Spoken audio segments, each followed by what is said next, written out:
The scroll arrived before we even had time to be afraid. I was sitting in the third row of the United Nations Emergency Assembly when the herald transmitted it. Not through radio, not through any signal we had a name for. It simply appeared on every screen in the building at once, formatted in clean, perfect English, as if someone had spent considerable time making sure we would not have the excuse of translation errors. The document was 41 pages long. The title was printed at the top in letters that were calm and absolute. Terms of accession to the Galactic Empire, effective upon signature.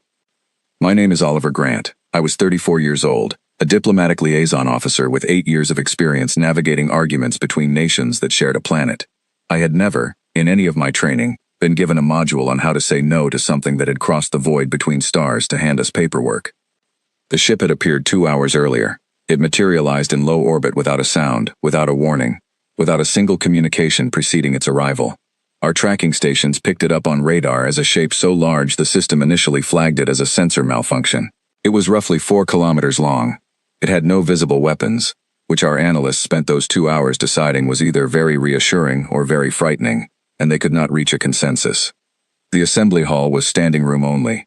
Ambassadors sat pressed shoulder to shoulder. Aides lined the walls. Outside the building, 3 blocks of Midtown Manhattan had been evacuated, though no one had explained to the public exactly why. The official statement called it a precautionary security measure. Everyone with a phone and a window could see the shadow the ship cast across the Hudson. The herald himself appeared on our screens 17 minutes after the scroll. He was tall, pale in the way that suggested his species had not seen unfiltered sunlight in a very long time, and dressed in something between a uniform and a formal coat. His face was structured differently from ours. The proportions were close enough that looking at him was not alarming, but just different enough that you kept noticing it. He had no eyebrows. His eyes were a very light gray, almost silver, and they moved with a precision that reminded me of a camera lens adjusting its focus. His English was perfect, not accented, not translated sounding. Perfect, the way a language sounds when someone has studied 10,000 hours of recordings and absorbed every rhythm of it. He said his name was Emissary Varan, representative of the eternal throne of the Galactic Empire, and that he brought with him the traditional offer of civilization and belonging. He said the Empire currently governed 612 worlds across 4 star systems, and that Earth would be the 613th, which was considered an auspicious number in imperial tradition. He said the process was simple, that the terms in the scroll were standard, that every world that had received this offer had accepted within 48 hours, and that his schedule allowed for a brief question period before the signing ceremony. He was not unkind about it. That was the thing I kept coming back to in the hours that followed. He was not threatening. He was not arrogant in the way a bully is arrogant. He was simply certain, the way a person is certain of gravity, because in his entire experience, there had never been a reason to be anything else. I watched the senior ambassadors read the scroll in real time. I had a copy on the tablet in my hands. I read it alongside them. The terms were, in the most precise sense of the word, thorough. Earth's natural resources would enter the imperial registry and become subject to extraction quotas determined by a planetary governor appointed by the throne. We would retain local administrative councils for day-to-day municipal matters, meaning roads and sewage and neighborhood disputes, while all decisions above that level would route through imperial governance. Every human between the ages of 18 and 35 who met the physical criteria would be eligible for conscription into imperial military service, with tours of a minimum of 8 years. Our cultural output, meaning our literature, our music, our art, our philosophy, would be archived, studied, and preserved. But new cultural production would require a licensing process to ensure alignment with imperial standards of communication. There was a section on language. Within 2 generations, the primary language of instruction on Earth would shift to imperial standard, which Varan had helpfully included as an appendix. English, Mandarin, Arabic, Spanish, and the other languages of Earth would be classified as regional dialects and permitted in informal use. There was a section on religion. There was a section on governance of scientific research. There was a section on reproduction, which I read twice because I was not initially certain I had understood it correctly, and then read a 3rd time because I had. The ambassador from Germany, a careful and patient woman named Claudia Werner, was the first senior diplomat to put down her tablet. She set it on the table very gently, the way you set something down when you are concentrating very hard on remaining composed. She folded her hands. She looked at the screen where Varan's image waited with the polite patience of someone who had done this many times before and knew how the next part went. She said, in a voice that was entirely level, "We will need to deliberate." Varan said that was perfectly reasonable, and that he would return to the channel in 6 hours. The screen went dark. For approximately 4 seconds, the assembly hall was completely silent. Then everyone began talking at once, and the noise was considerable. I spent those 6 hours running between meeting rooms, carrying physical printouts because several of the ambassadors did not trust the building's network, listening to conversations that ranged from technical analysis to something very close to controlled panic.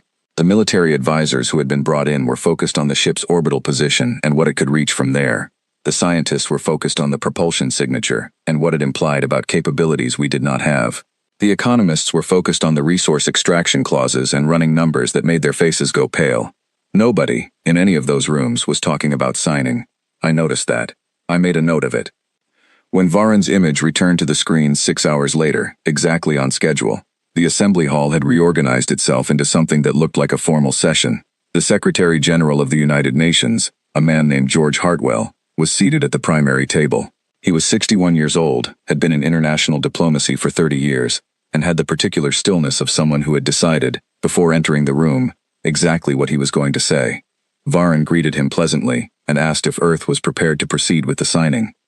George Hartwell said, in measured and courteous English, that after careful review and extensive deliberation among the representatives of Earth's governments, Earth's collective position was as follows. We were grateful for the contact, we found much of the imperial civilization genuinely impressive, and we wished the Empire and its member worlds every success. However, the terms as presented were not acceptable to us, and we would not be signing the accession scroll. Varen's expression did not change. His camera lens eyes adjusted their focus slightly. He asked if there was a specific section we wished to discuss. George Hartwell said that it was not a matter of specific sections. It was a matter of the fundamental nature of the agreement, which did not preserve human sovereignty, self-determination, or cultural integrity. Earth's position was that we were open to a relationship with the Empire, but not this relationship, and not on these terms. Varen was quiet for a moment. It was not a comfortable quiet. It was the quiet of a very sophisticated system encountering an input it did not have a processing pathway for. He said he was not certain he understood. George Hartwell, with the patience of a man who had spent 3 decades in rooms where people pretended not to understand things, repeated himself clearly and without irritation. Varen said he would need to relay this to the throne, and that he hoped Earth would reconsider in the interim, because the throne was not accustomed to extended negotiations at this stage. George Hartwell said that was perfectly fine, and that Earth would be available to discuss a revised framework whenever the Empire was ready to offer one. The screen went dark again. I was standing near the back wall. Around me, people were very still, the way people go still when they have just watched something happen that they do not yet have the words for. It occurred to me, standing there, that Emissary Varen had arrived on a ship 4 kilometers long, representing an empire of 612 worlds, carrying a document with 41 pages of terms, and the entire machinery of that enormous, ancient, interstellar civilization had just encountered something it had never designed a response for. We had said no. Not in anger, not with a threat, not with a military posture or a dramatic speech, with a polite, grammatically correct, diplomatically measured no, delivered by a 61-year-old civil servant in a conference room in Manhattan. I looked around at the faces of the assembled diplomats and aides and analysts, and what I saw was not fear. What I saw was something I recognized from years of watching negotiations, from watching people across a table realize that the other side was not going to fold. It was the specific, quiet energy of people who had just decided something, and meant it. Outside, the ship was still there. Its shadow still fell across the river. Nothing had changed in orbit, but something had changed in that room, something that, I suspected, would take the Empire a while to understand. We had just handed the most powerful civilization in the known galaxy its first experience of the word no, and we had done it before lunch on a Tuesday, and nobody in that room was going to apologize for it. I folded my copy of the scroll, put it in my jacket pocket, and went to find coffee. There was going to be a lot of work ahead, and I had a feeling it was going to be the most interesting work of my life. The silence from the Empire lasted 19 days. Not complete silence. Varen's ship remained in orbit, visible every clear night as a point of light that moved too deliberately across the sky to be a satellite. Our instruments tracked it constantly. It did not change position. It did not power any weapons, at least none that our sensors could identify. It simply waited, the way something waits when it is confident that waiting is all it needs to do. On the 20th day, a second ship arrived. It was smaller than the first, which is to say it was approximately the size of an aircraft carrier, and it came with an escort of 6 vessels that our military analysts immediately began arguing about. 3 of the escort ships were clearly armed. The other 3 were not clearly anything, which was its own kind of answer. Varan returned to the screens that afternoon. He was dressed slightly differently, in something with more formal ornamentation, and his opening statement was longer than his first one had been. He said the Eternal Throne had reviewed Earth's response with great interest and wished to open a constructive dialogue. He said the throne recognized that Earth was a young civilization with strong local traditions, and that certain accommodations might be possible within the standard framework. He said the throne was prepared to discuss a modified conscription schedule and certain cultural preservation guarantees. What the throne was not prepared to discuss, he said carefully, was the fundamental structure of accession, because that structure was the foundation upon which 612 successful integrations had been built, and the throne did not believe it would serve Earth's interests to be treated as an exception. I was in a smaller room this time, watching on a monitor with 6 other people, including a woman named Caroline Finch, who was the lead analyst for our newly formed Alien Affairs Division, a department that had not existed a month ago, and currently operated out of a converted storage room on the 4th floor. Caroline had not slept properly since first contact. She had the focused, slightly hollow look of someone running on intelligence and caffeine, and she was the most useful person in the building. She watched Varan's statement with her arms crossed, and a pen tapping slowly against her elbow. When he finished, she said, "He used the word accommodations 3 times and the word exception once. They've had internal disagreement about this. Someone up there pushed back on the standard approach. I asked her what that meant. She said it meant we were not dealing with a monolith. We were dealing with a system that had internal politics, and internal politics meant there were people within that system who thought the standard approach to Earth was a mistake. That was useful. That was a pressure point, if we could find it." George Hartwell's response to Varan's second overture was similarly courteous and similarly firm. Earth appreciated the throne's willingness to discuss modifications. Earth's position remained that modifications within the existing framework were not sufficient, because the existing framework did not begin from a premise of equal standing, and equal standing was not a negotiating item. It was a precondition.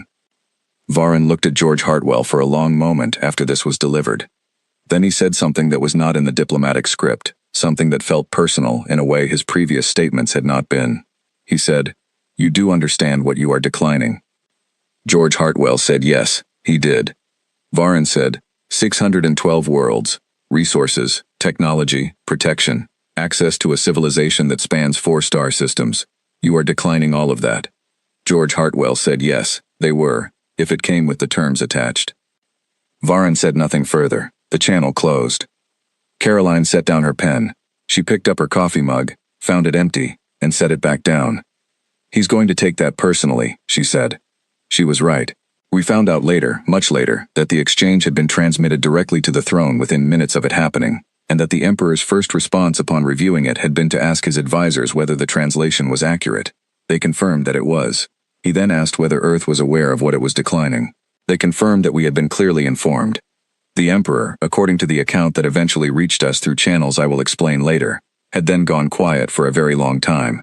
The people in the room with him described it as the specific quiet of someone recalculating something fundamental. On Earth, we did not know any of that yet.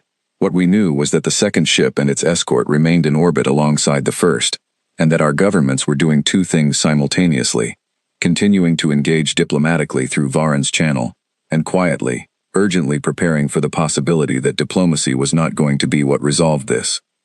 I was part of a small working group tasked with understanding the Empire's decision-making structure. We had the 41-page scroll, we had Varan's 3 communications, and we had 17 days of signal analysis from our listening stations, which had been pointing every instrument we had at those ships since the moment they appeared. The signal analysis team was led by a man named Owen Clark, a former radio astronomer who had been pulled from his university position and driven to a facility in Virginia that he was not permitted to tell his wife the location of. Owen was quiet, precise, and deeply interested in patterns. He had spent the previous 2 weeks doing something that was, on the surface, absurdly simple. He had been listening to the communication rhythm between the ships in orbit and whatever was on the other end of their signals, and mapping the delays. The delays told him something. If a signal left a ship and a response came back in 11 hours, that set a floor on how far away the source was. If the ship sent something and the response came in 43 minutes, that was a different calculation. Over 17 days of continuous monitoring, Owen had built a map of communication rhythms that suggested the Empire's nearest major installation was not in our solar system, but was not impossibly far from it either. He had also noticed that the frequency of communications had increased significantly after our second refusal. The ships in orbit were talking to someone a great deal more than they had been before. Owen spread his maps across the table and said simply, "They're surprised. Whoever they're reporting to, those reports are generating a lot of conversation. They expected this to be done by now." That was when I understood, clearly and completely, what we had actually done by saying no. We had not simply declined an offer. We had disrupted a process that had never been disrupted before. 612 times, this machinery had run its course without a deviation. The scroll arrived. The scroll was signed. The ship moved on. The new world was absorbed, and the empire continued, steady and enormous, and utterly certain of itself. We had introduced a variable that the machinery had no subroutine for. And the machinery was now talking to itself a great deal, trying to figure out what to do about us. The third overture came 31 days after the first contact. This time, there were 4 ships in orbit. The new arrivals were larger than the escort vessels, and they arranged themselves in a pattern that our military analysts identified, after some debate, as a loose blockade formation. Not a threatening posture exactly, but a present one, a reminder. Varen's message this time was shorter, and noticeably less warm. He said the throne wished to inform Earth that the current situation was unusual, that the throne's patience was a significant gift, and that continued refusal would necessitate a reconsideration of Earth's status, from potential member world to unaffiliated territory, which carried different implications for how the Empire would interact with us going forward. George Hartwell asked, pleasantly, what those implications were. Varen said trade, technology sharing, and any form of diplomatic relationship would require formal imperial approval on a case-by-case basis, and that unaffiliated territories were not extended any of the protections afforded to member worlds. George Hartwell said he understood, and asked whether unaffiliated territories were subject to any obligations to the Empire. Varen said no. George Hartwell said that sounded like precisely the arrangement Earth had been proposing from the beginning, and that we were glad to hear the Empire was open to it. There was a pause. It was a long pause. Caroline, watching beside me, pressed her lips together to suppress something that was almost a smile. Varen said that was not what he had meant, and that he would be in contact again shortly. The channel closed. The blockade formation tightened slightly over the following week. 2 more ships appeared. Our weather satellites required adjustment because 3 of the new vessels were interfering with their orbital paths, and the technicians who handled those adjustments filed the paperwork with a thoroughness that suggested they were aware they were filing historical documents. Across Earth, the public was watching the sky. They had been watching the sky since the first ship appeared. Because you cannot hide a 4-kilometer vessel in low orbit from 8 billion people with smartphones. The governments had been careful in their communications, factual and measured, releasing information in controlled amounts. But the orbital arrangement was visible to amateur astronomers from any clear sky on the planet, and the amateur astronomers were posting what they saw, and what they saw was a ring of ships drawing slowly tighter around the world. What the public was not doing, in the majority, was panicking. This surprised a great many analysts.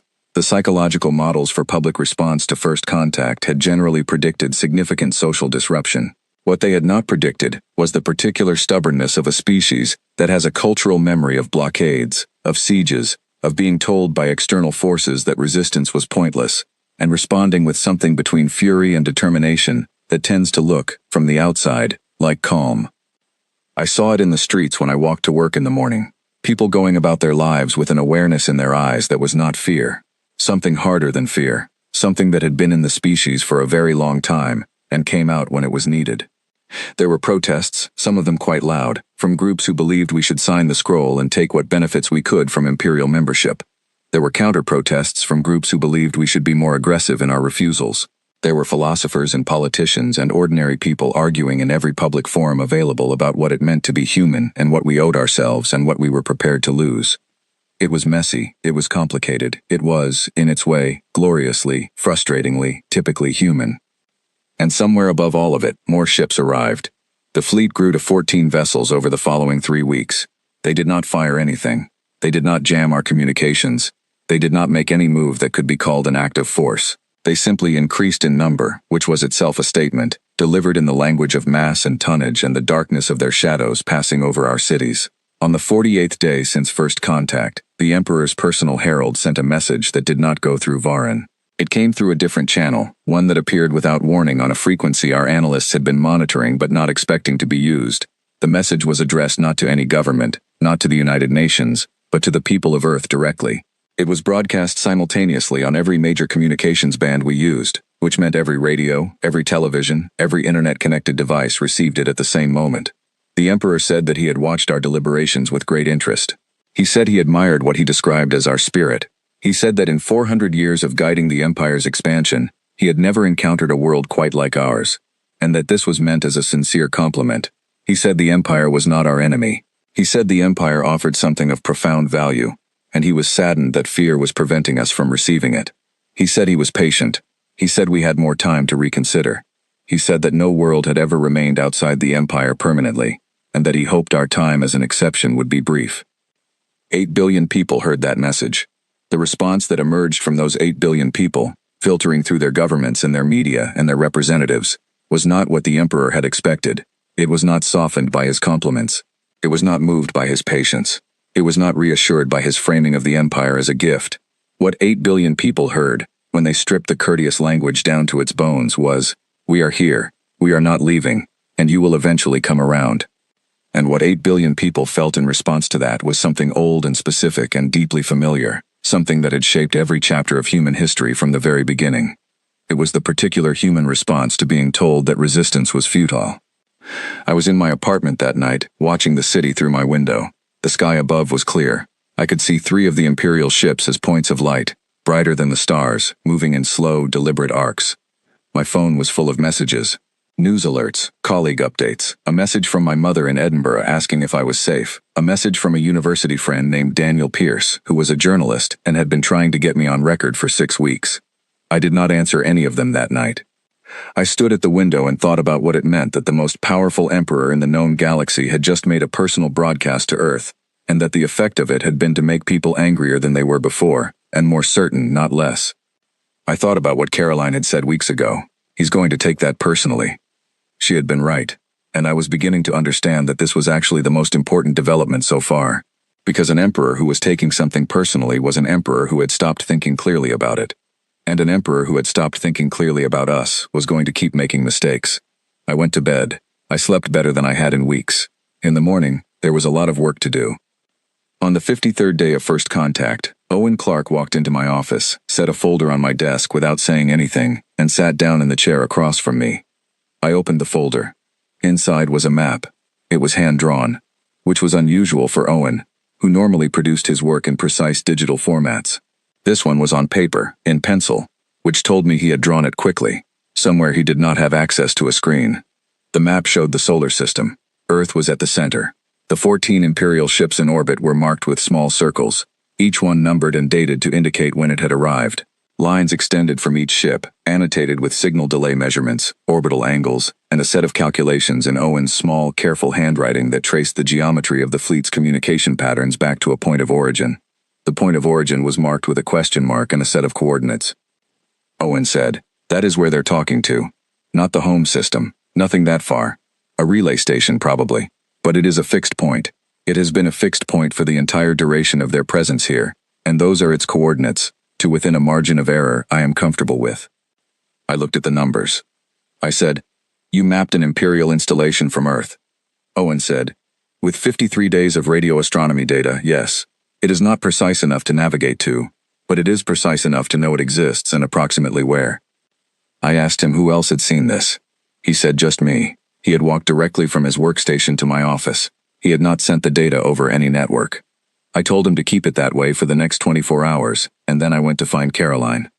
Caroline read the folder in 4 minutes. Then she sat back and was quiet for a moment in the way she was quiet when she was building something in her head.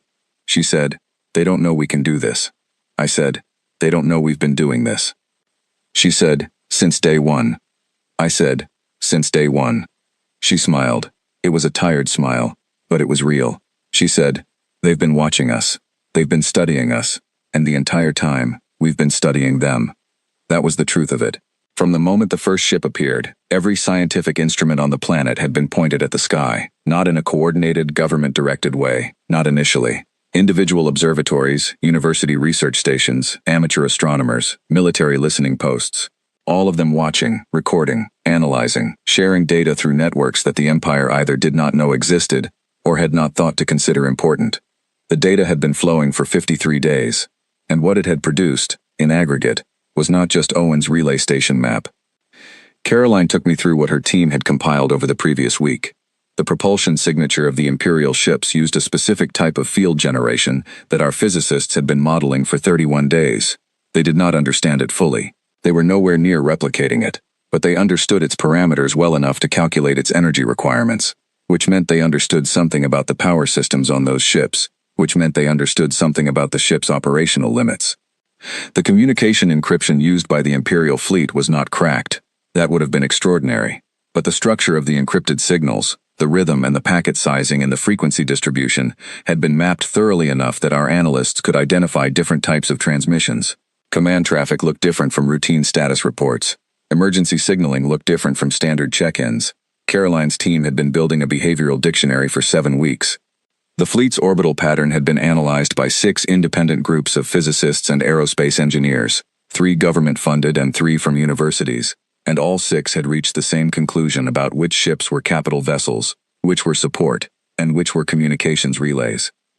We had been studying them, carefully, quietly, persistently, from our own planet, using our own tools and the collective intelligence of a species that responds to a problem by pointing every available mind at it and comparing notes. And they did not know. Because it had not occurred to them that we would, because every other civilization they had encountered had been so overwhelmed by first contact that the idea of that civilization turning around and conducting systematic research on the Imperial fleet would have seemed absurd. Because the assumption embedded in the entire Imperial approach to new worlds was that the new world was the subject of study, not the other way around. We had reversed the equation, and they had not noticed. Caroline said, "We need to take this to Hartwell, all of it." I said, "Today." She said, "Right now." We went. George Hartwell listened to the full briefing for 90 minutes. He asked precise questions and listened carefully to the answers. When we were done, he was quiet for a long time, looking at Owen's hand-drawn map. Then he asked Caroline what she recommended. She said she recommended that we did not reveal what we knew, that we continue engaging with Varan exactly as we had been, maintaining the same measured diplomatic tone, that we use what we had learned to inform our negotiating positions without letting the Empire know the information existed, and that we accelerate the research, bring in more people carefully and quietly, and extend the mapping and analysis as far as it could go. She said, "Right now they think they know everything about us, and we know almost nothing about them. If we let them keep thinking that, we control what they don't know, and what they don't know is the most useful thing we have." George Hartwell nodded slowly. He said, "What else do we have?" That question opened a different kind of meeting. Over the following 3 days, I sat in a series of rooms with people I had not previously known existed, hearing things I was not certain I was cleared to hear, and building a picture of what Earth had been doing in the 53 days since the first ship arrived. The resource extraction problem. The accession terms had included imperial quotas over Earth's minerals, energy sources, and agricultural output. Within 2 weeks of first contact, the governments of every major industrial nation had quietly convened working groups to model what those quotas would actually mean, and more importantly, what it would mean to operate without imperial access to trade routes that we did not yet have, and resources we had not yet located. The modeling had produced an unexpected result. The scenario of long-term imperial blockade, the very scenario we were now beginning to live in, had been run in simulation by 3 separate economic teams, and all 3 had concluded the same thing. It was survivable. Difficult, requiring significant domestic transformation, but survivable. The asteroid belt contained mineral resources that we had barely begun to assess. Fusion technology, which had been frustratingly close to practical for decades, had received more focused engineering attention in the 7 weeks since first contact than it had in the previous 20 years, because the people working on it now had a specific and urgent reason to finish. The planetary governor problem. The accession terms had described imperial governance replacing national governments for any decision above the municipal level. Our political scientists had spent 3 weeks mapping exactly what that meant in practice, and their conclusion was that it effectively made the combined history of human political development irrelevant overnight. Every structure we had built, every legal tradition, every democratic institution, every form of self-governance that human civilization had developed across thousands of years, would be subordinated to a single imperial administrative layer. The people in those rooms did not find this acceptable. They found it specifically, personally unacceptable in a way that went beyond strategy and into something more fundamental. I watched a constitutional scholar named Philip Morrow, who was ordinarily a quiet and methodical academic, become quite direct when describing his view of the matter. He said that whatever the Empire offered in return, it was not worth the cost of becoming a planet that could not govern itself. He said it with the certainty of someone who had thought about little else for 7 weeks. The military situation. This was the room I found hardest to sit in, because what the defense analysts were describing was a gap that was, in honest terms, enormous. The Imperial fleet in orbit could, by the calculations available to us, do a great deal of damage to anything on the planet's surface if it chose to. Our own capabilities for responding to that threat were limited. The analysts knew this. They were not pretending otherwise. What they were doing, and had been doing since day 4 of first contact, was working on the gap from every angle they could find. The propulsion signature data Owen had accumulated was being fed to engineering teams. The communication mapping Caroline's group had done was being used to model the fleet's coordination patterns, which mattered, because a fleet that could not communicate could not coordinate, and a fleet that could not coordinate lost most of its advantages. The orbital positions of the ships had been analyzed for vulnerabilities by people whose job it was to think about that kind of thing. None of it was a solution. All of it was preparation. And then there was the thing that I had not expected, which was what had been happening outside the government rooms entirely. I learned about it from a woman named Helen Park, who was an economist by training but had been working for the past 4 weeks as a liaison between the official diplomatic effort and something she described, with a slight air of wonder, as the informal response network. What had happened, Helen told me, was simple and enormous. Ordinary people had started organizing, not in a panicked way and not in a single direction. Scientists had formed working groups through their existing professional networks and were sharing analysis of everything the Empire had transmitted. Engineers were collaborating across borders on technology problems that the Imperial presence had suddenly made urgent. Writers, historians, and philosophers were producing work at a remarkable pace, much of it addressing the question of what human civilization actually was, and what it was worth preserving. The Imperial fleet had been watched from every ground-based telescope on Earth. The data had been shared openly, by enthusiasts and professionals alike, through existing academic and amateur networks. Owen's relay station map had, in a sense, been assembled from 1,000 separate observations by people who did not know each other and had never met, coordinated entirely by the human habit of posting what you find. Helen said, "They looked at the ship and they assumed we would be overwhelmed. They expected a civilization that would look up, see something so far beyond us, and collapse inward. And instead what happened was that 8 billion people looked up and got curious." I said, "And angry." She said, "That too. In roughly equal measure." The curiosity mattered more than the anger, in the long run. Anger gives you energy. Curiosity gives you direction. On the 61st day, the blockade tightened. 2 more ships arrived, bringing the total to 16. They adjusted their orbital configuration, and the new pattern was denser, clearly designed to be visible from the ground. Our weather data took a measurable hit as the ships disrupted certain satellite trajectories. The disruption was not severe enough to cause immediate problems, but it was enough to register, and registering was the point. Varan sent a message that day that was brief and factual. He said the Eternal Throne had concluded that Earth's continued refusal to engage with the accession framework was not a product of genuine disagreement with the terms, but of cultural misunderstanding that required time to resolve. The fleet would remain in its current configuration while Earth's leadership undertook further reflection. He said the throne was, as always, patient. I wrote my response to Varan's message that afternoon, drafted it carefully through the proper channels, and it was approved by George Hartwell and sent that evening. It said that Earth had not misunderstood the terms. It said that Earth's position remained as stated.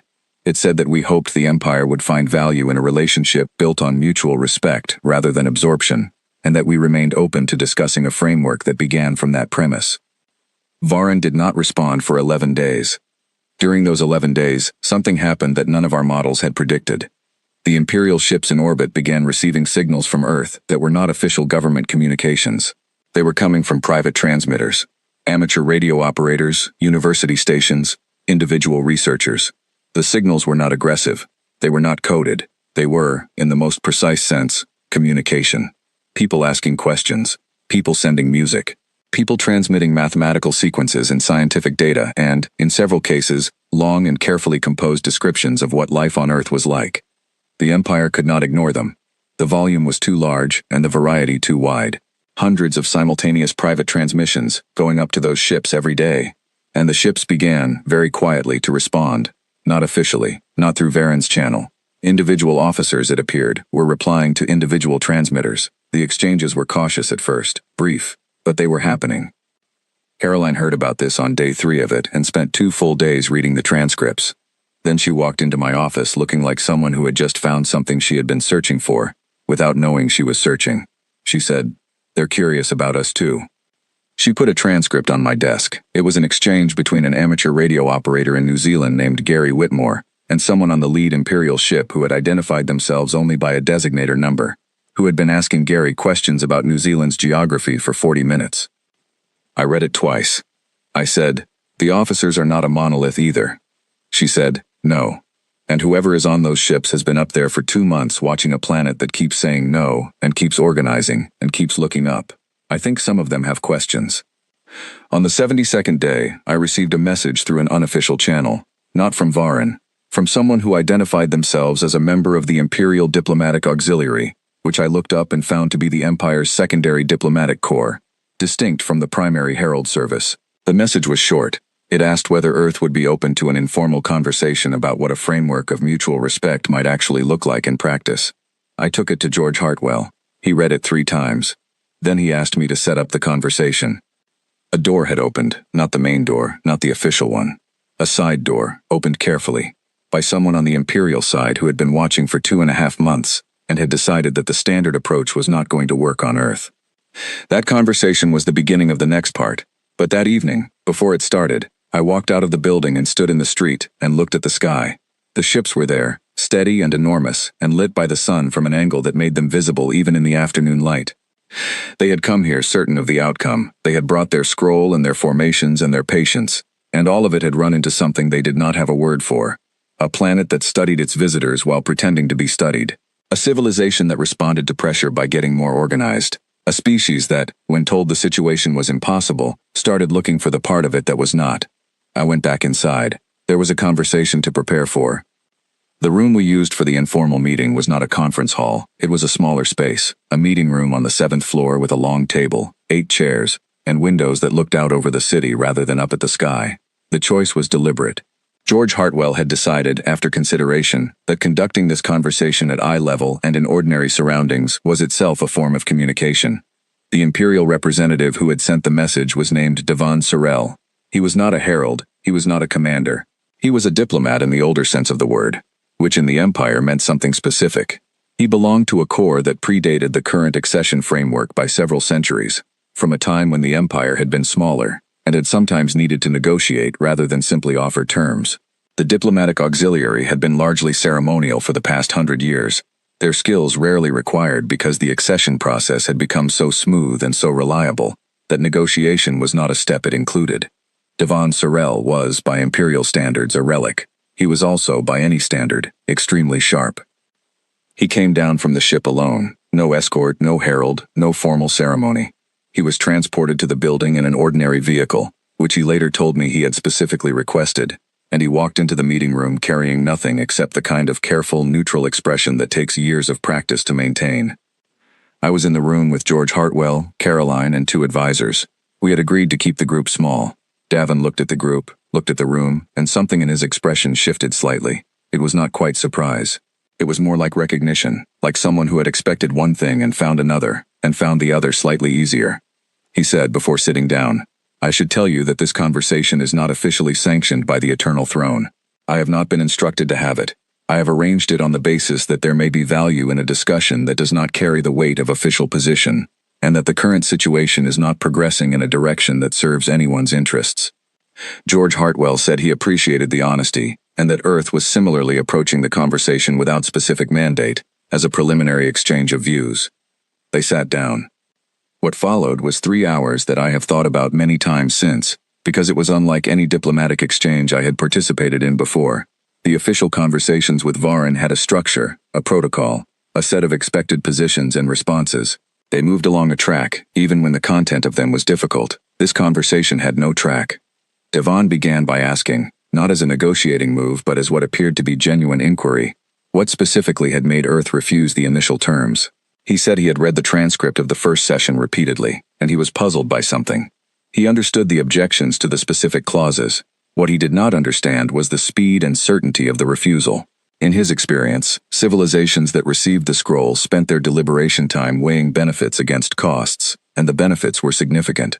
The technology access alone typically produced strong arguments for accession, even among populations that were uncomfortable with the governance terms. He said Earth had not appeared to weigh the benefits very carefully. We had looked at the terms and said no, with a speed that suggested the terms themselves were almost irrelevant. George Hartwell thought about this for a moment. He said, "That is a perceptive observation. You are correct that the speed of refusal was not primarily about the specific terms. It was about what the terms assumed." Devan asked what he meant. George Hartwell said, "The terms assumed that the appropriate relationship between Earth and the Empire was membership. Not partnership, not alliance, not exchange. Membership. The scroll describes a process of joining, not of connecting. And what the scroll made clear, from the first page, was that joining meant becoming something fundamentally different from what we are." Devan said, "Most worlds find that the transformation is worth the stability." George Hartwell said, "Most worlds may not have the particular relationship with self-determination that Earth does. Our history is, in many ways, a history of that question. Who governs? Who decides? Who has the right to determine the shape of a civilization? We have been arguing about it for thousands of years. We have not resolved it. But the act of arguing about it is itself something we would not give up." Devan was quiet for a moment. Then he said something that stopped the room. He said, "The Emperor has read everything we have transmitted about Earth. Every observation report, every cultural analysis, every behavioral study. He has read them personally, which is not something he typically does. He is not a passive administrator. He is genuinely interested." Caroline asked what the Emperor had made of what he read. Devan said, "He found Earth confusing in a way that he described as interesting. He said your civilization contains contradictions that should not be stable. You disagree with each other constantly and at considerable volume, and yet you produce. You have divided yourselves into hundreds of separate nations that sometimes actively harm each other, and yet as a species you have covered your planet and reached for the nearest celestial bodies." He said you reminded him of certain theoretical models in complexity science, systems that appear disordered but are actually operating at a level of emergent organization that is not immediately visible. I said, "He sounds like a scientist." Devan said, "He has been alive for 400 years. Over that time, you develop interests." There was a pause. George Hartwell said, "And what does he want from Earth? In terms that are honest, rather than official." Devan looked at the table for a moment, then he looked up. He said, "He wants to understand you. And he does not know how to do that without putting you inside the system he understands, which is the Empire. Outside the Empire, you are a variable. Inside it, you are comprehensible. He is not accustomed to variables." Caroline said, "That is a more honest answer than we have received in 72 days. Devan said, "I am aware." George Hartwell said, "Then let me give you an honest answer in return. Earth will not join the Empire. That is not a negotiating position. It is a fact about us that is as fixed as our geography. We cannot become something that is governed by someone else. It is not that we are unwilling, we are constitutionally incapable of it in any stable way. Any accession Earth signed would be contested from the moment of signing, and what the Emperor would get would not be a member world, it would be a permanent problem." Devan said, "I believe you." George Hartwell said, "Then what we need to discuss is not whether Earth joins the Empire, but what the relationship between a sovereign Earth and the Empire looks like. And I think, if you were sent here by someone who understands the situation, that this is why you are in this room." Devan looked at him for a long moment. Then he said, "Officially, I was not sent. Unofficially, yes.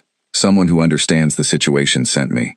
George Hartwell said, "Then let us talk about what that relationship looks like." They talked for another 2 hours. The conversation did not produce an agreement. It was not supposed to. What it produced was a shared understanding that the current situation was stuck in a particular way, and that getting unstuck required something that the official process did not have, which was the ability to consider options that were not in the existing framework. Devan left the building that evening in the same ordinary vehicle. He returned to the ship. We did not hear from him through official channels. 3 days later, a message came through the same unofficial route.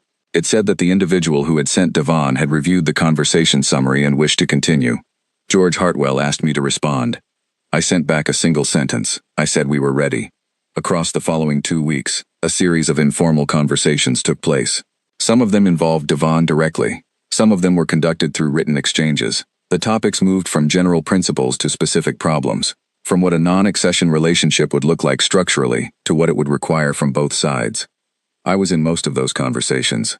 I watched something happen that I did not have a name for at first, and then recognized as the specific dynamic of people who have been on opposite sides of something for a long time, carefully discovering that they are not opposites but different things, which is a much more productive starting point. The imperial representatives who participated in those conversations, which expanded slowly from Devon to include two others I will not name because they asked not to be named, were people who had spent their careers inside a system so large and so old that questioning it was not something they had ever found necessary or possible. Contact with Earth had, over 72 days, done something to some of them, given them a crack in the certainty. And on our side, I watched our own people do something that was difficult and necessary, which was to consider what we were actually asking for. Sovereignty was not an abstract principle. It had practical shapes. What did it mean in an interstellar context? What did a genuinely equal relationship between a galactic empire and a single planet even look like? What would we trade? What would we share? What would we refuse? Caroline's team produced a working document on the third day of the informal talks. It was 70 pages long, precise and detailed, covering everything from resource exchange frameworks to technology sharing structures to cultural exchange protocols. It was the document of people who had been thinking carefully about this for weeks before the conversation started. Which is to say, it was the document of a civilization that had responded to first contact by immediately starting its homework. The imperial representatives received it and went quiet for 2 days. When Devon came back, he said, "The person I report to asked me to tell you that this document is more sophisticated than anything produced by a pre-accession civilization in the history of the Empire." I said, "We have had a lot of time to think about it." He said, "You have had 72 days." I said, "Yes." He looked at me for a moment. Then he said, "I have been in diplomatic work for 60 years. I have never seen anything produced this quickly." I said, "We had good reason to be quick." The document became the basis for what happened next. Not immediately, not without significant conflict on the imperial side, which we learned about only in fragments over the following weeks, but it was the foundation, and the foundation was ours, built from our own thinking, on our own terms. On the 89th day of first contact, Varan requested a formal session. His tone in that request was different from anything he had previously sent, careful in a new way, less certain. George Hartwell accepted. The session was the most important one yet, and it began with something that had never happened in any previous accession process. Varan arrived at the channel and said that the Eternal Throne had reviewed Earth's position and Earth's proposals, and wished to discuss a framework that was, in the Throne's assessment, without precedent. He said the word precedent with the particular flatness of someone repeating a word they have been told to use. George Hartwell said Earth was prepared to discuss a framework of equal partnership, and outlined the principles that would need to be at its foundation. I sat in the back of the room and watched the faces of the people around me. Someone was coming. That was the word that moved quietly through the room in the days after that session, though nobody said it officially. The unofficial conversations had produced enough movement on the Imperial side that something had shifted at a level we could not directly observe. Someone was coming. 40 days later, the Emperor arrived. I was in the building when the escort fleet adjusted its formation, and everyone who had been doing anything else stopped doing it. The adjustment was visible on radar, visible to our tracking stations, and visible, if you knew what you were looking at, from the ground. The fleet was opening a corridor.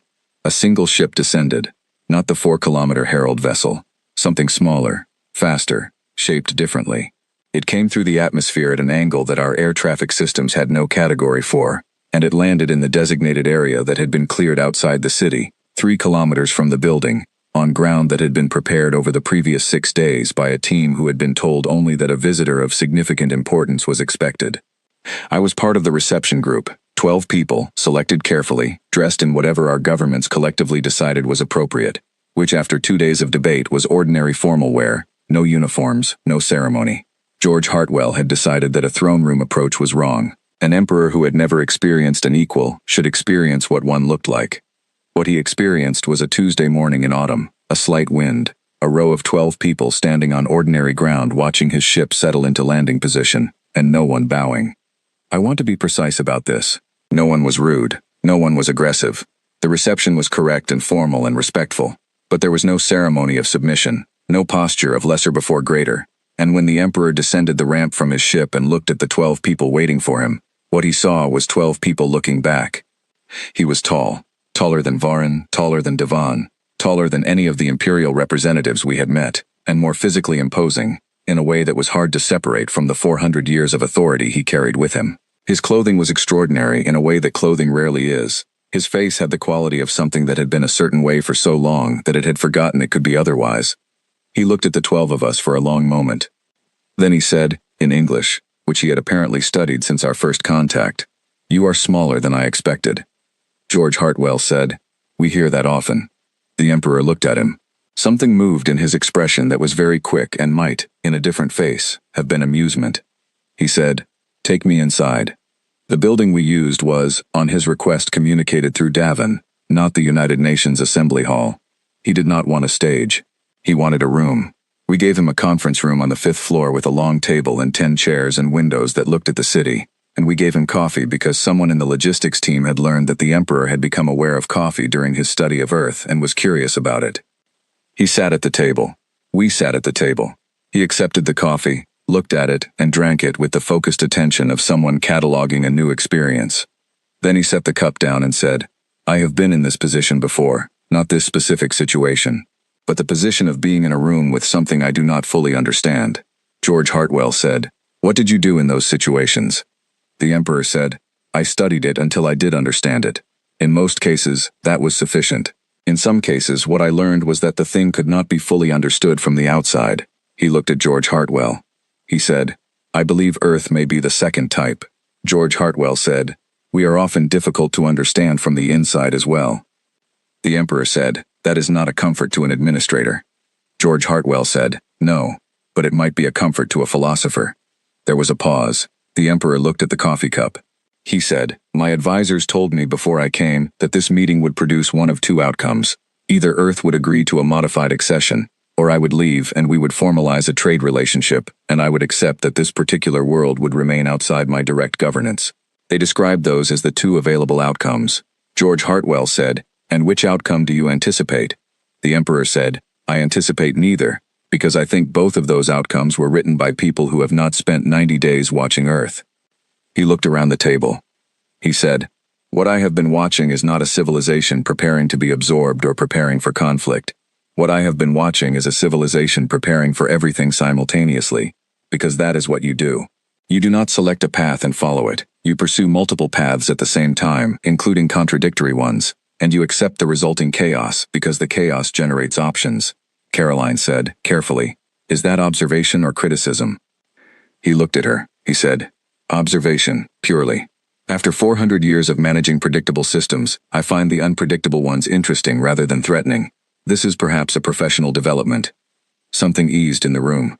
Not completely, but slightly. The next 8 hours were the most sustained and demanding conversation I have been part of. The Emperor did not negotiate in the way Varan had negotiated, which was to present established positions and await response. He questioned. He probed.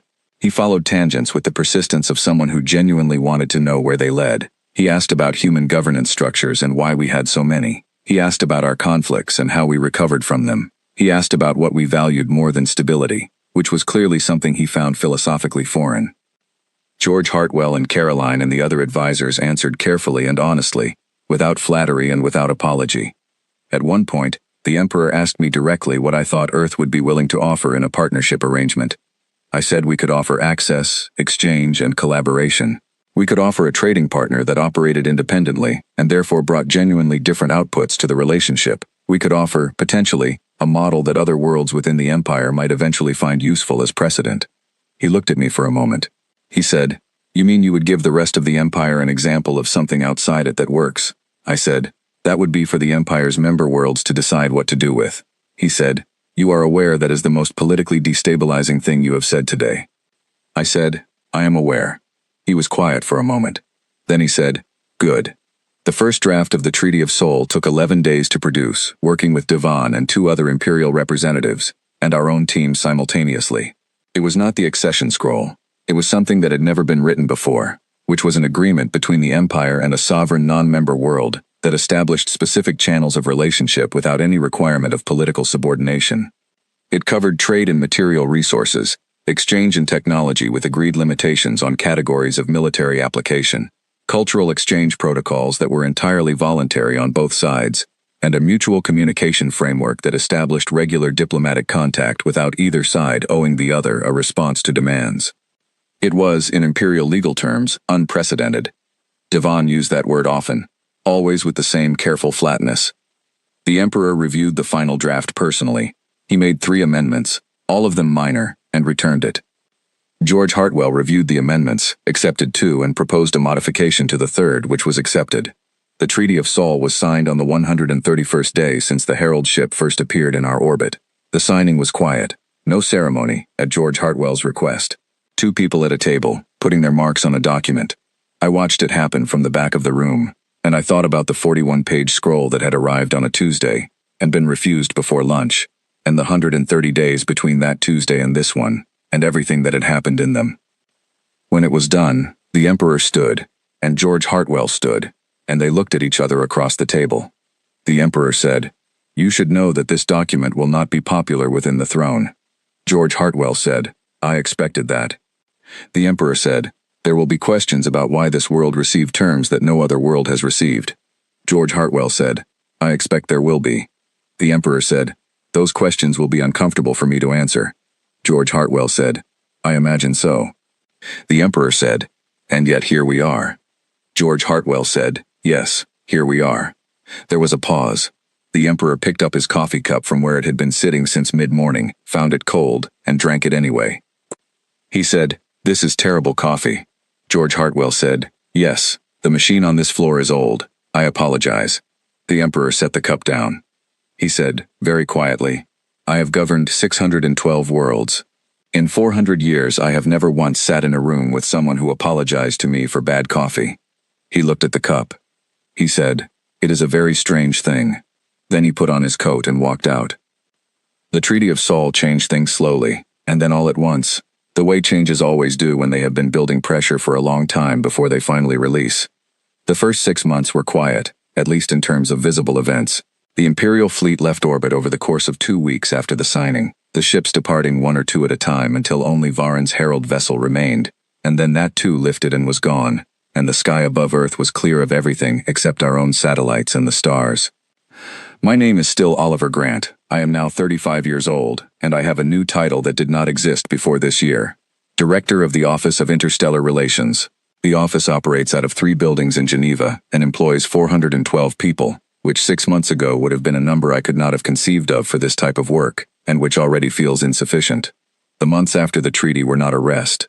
They were a shift from one kind of pressure to another kind. The emergency adaptation work that had begun during the blockade did not stop when the blockade ended. It had produced things that were genuinely useful, and would have taken decades otherwise. The fusion reactor program had its first practical demonstration in a test facility in Portugal.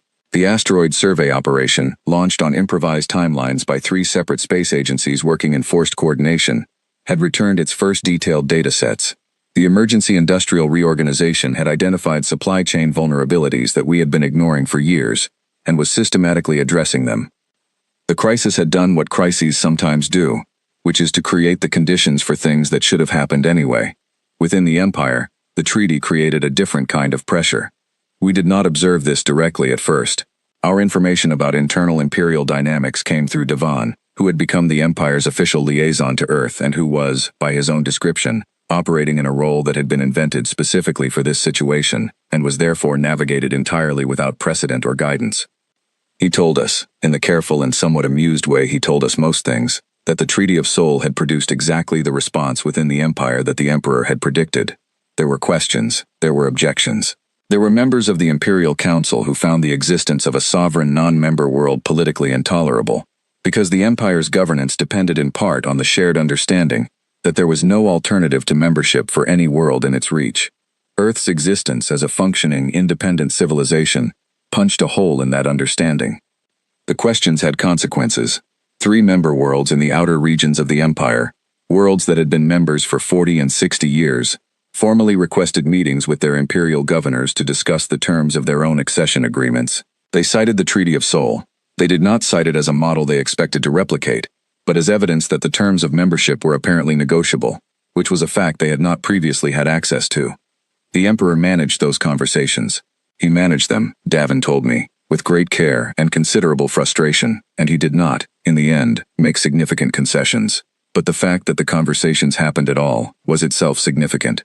The framing had shifted. The certainty had a crack in it.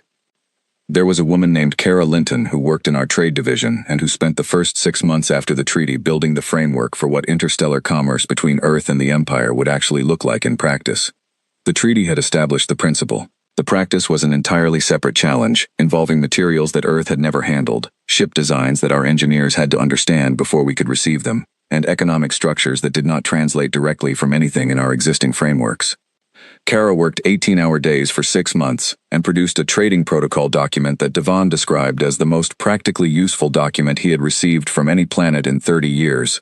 She was 29 years old and had a background in maritime trade law, which turned out, improbably, to be relevant in ways no one had anticipated.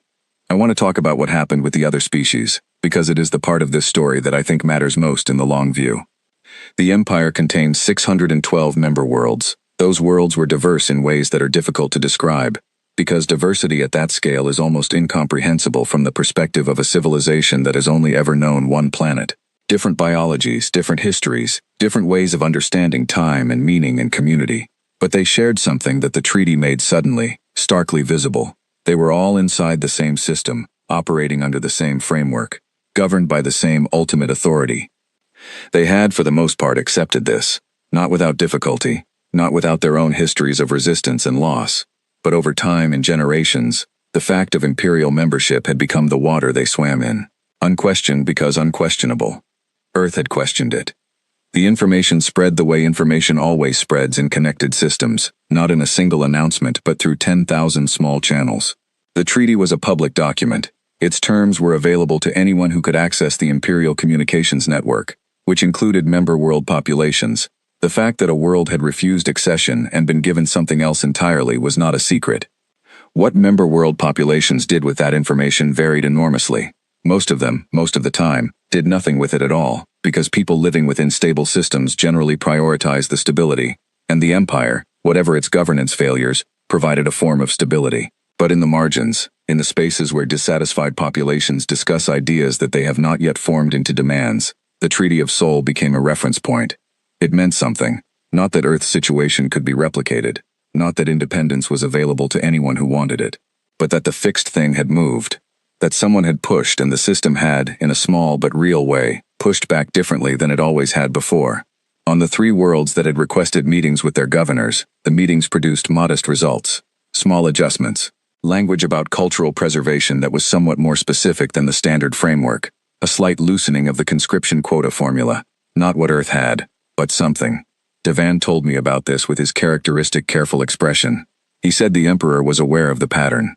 He said the Emperor was managing it without making explicit concessions, which was a very difficult thing to do, and which the Emperor was doing with 400 years of skill. He said, "He told me recently that Earth is the most expensive experiment he has ever undertaken." I said, "Is that a complaint?" Devon considered this. He said, "I think it is an assessment. He is not a man who complains about things he chose." 6 months after the treaty, I was part of the delegation that traveled for the first time from Earth to Imperial space. We went on an Imperial ship, because we did not yet have one of our own that could make the journey, and the experience of leaving the solar system for the first time was something I do not have the language for fully, even now. I will say that it was the kind of experience that recalibrates your sense of scale in a way that is permanently altered, and cannot be undone. We went to a place called a transit hub, one of the Empire's meeting points between star systems, a structure so large that our pilot had to explain to us several times that what we were looking at was not a natural feature of space. We were there for 2 weeks, meeting with Imperial trade administrators, being assessed in ways that were both professional and, I suspect, scientific. I met a woman there named Lena Ward, who had been a xenoanthropologist before the treaty and was now the lead researcher in our interstellar studies program, and who approached every aspect of the transit hub with the specific intensity of someone who has encountered the thing they have been waiting their whole career for. She was extraordinary to watch. She asked questions with a relentlessness that our Imperial hosts found startling and then, gradually, engaging. She spoke to everyone who would speak to her. She took notes on everything. She was, in the most direct sense, exactly what we had always been, looking at something new and being constitutionally unable to stop. One of the Imperial administrators she spent the most time with was a species called, in their own language, something that translates roughly as the Still People, a description of their communication style rather than their physical nature. They communicated primarily through long, precisely structured exchanges of information that were designed to eliminate ambiguity. Conversations with them took hours because every statement was required to be comprehensively qualified. Lena loved this. She found it delightful. She spent 6 hours in conversation with one of them, going through a topic I cannot summarize briefly. And afterward she came back to the group and said, "They have been waiting for someone to actually talk to them at full length for 40 years. I asked what she meant. She said, "Imperial communication protocols optimize for efficiency. The Still people's natural communication style is the opposite of efficient, so they have been conducting all of their interactions within the Empire at about 30% of their normal depth. They have been, essentially, simplifying themselves for 4 decades because the system they are in does not have space for them at full complexity." She paused. She said, "They want to correspond with us." That correspondence became one of the more unlikely and productive scientific exchanges of the following year. The Still people's accumulated knowledge, delivered at full length and full depth to people who were happy to read very long documents, turned out to contain several significant contributions to physics and materials science. Their willingness to share it with Earth specifically was, Lena believed, partly because we were not inside the imperial system that had been constraining them. We were useful to them in ways that had nothing to do with military or economic power. We were outside the structure, and outside the structure meant something different was possible. This was the pattern that repeated in various forms over the months that followed, not always dramatic, not always significant, but repeated. Earth's position as a sovereign non-member world made it a different kind of contact point for member worlds that had things they could not do, say, or exchange within the imperial framework. It was not that we were a refuge or a center of resistance. It was that we were a different kind of space, and different kinds of space turn out to be useful in ways you cannot predict in advance. There was a man named Stuart Cole who worked in our communication division, and who spent most of his days managing the flow of contact requests from member world populations. He was methodical and patient and had been a librarian before the treaty, which turned out to be perfect preparation for managing an archive of requests from 600 worlds. He processed them carefully, responded to the ones he could, flagged the ones that needed more senior attention, and at the end of each week, produced a summary report that was one of the most interesting documents in our offices. The requests were enormously varied. Some were from researchers who wanted access to Earth's scientific data. Some were from cultural organizations who wanted to establish exchange programs. Some were from individuals who had heard about Earth and wanted to know what it was like. Some were from people in difficult circumstances who had heard, through whatever channels rumors travel in interstellar civilization, that Earth was the place that had said no, and who wanted to know if that meant something for them. Stuart handled the last category with particular care. He could not offer those people what they were sometimes hoping for. Earth was not a rescue operation, and our resources were limited, and we were still in the early stages of understanding what we could and could not do in the wider context. But he answered every message. He answered them carefully and honestly, without promising what we could not provide, and without dismissing what they had written. He told me once, after reading a particular message from a world that had been part of the Empire for 60 years, that the most important thing Earth had done was not the treaty itself. It was the fact of the treaty, available for anyone to read, that showed the terms were not fixed. He said, "We didn't give them independence. We gave them the knowledge that independence was a concept the Empire knew how to negotiate with. That is a different thing, but it is not a small thing." I thought about that often in the months that followed. Devon visited Earth in person 3 times in the 6 months after the signing. His visits were official, on imperial business, but he always found time for longer conversations that were not strictly necessary for his work, which I took to mean that he found Earth interesting, and the way people find interesting the things that do not behave the way they expect. On his 3rd visit, we sat on the roof of the building in Geneva in the early evening, which was something I had never done with a diplomat from another star system, and which was strange in a quiet way that I have not stopped thinking about. The sky was clear. We could not see the Imperial ships anymore. They were not there. He said, "I want to ask you something that is not a diplomatic question." I said, "All right." He said, "When the first ship arrived, before the response was prepared, before the governments convened, in the first hours, when it was just there, were you afraid?" I thought about it honestly. I said, "Yes, not the kind of afraid that makes you run. The kind that makes you very still and very focused, because something large is happening and you want to understand it correctly." He said, "We observed that. The behavioral data from those first hours was extensively analyzed. The expected response to first contact from a pre-space civilization is a significant disruption of normal social function. We saw something different on Earth. We saw, broadly, that disruption was brief and then you organized." I said, "We have a lot of practice with large problems." He said, "We know. We studied your history extensively. We knew, before we arrived, that Earth had experienced conflicts of significant scale, environmental pressure, disease, and political fragmentation that would have broken most civilizations. You are still here." I said, Harder to break than we look. He said, yes.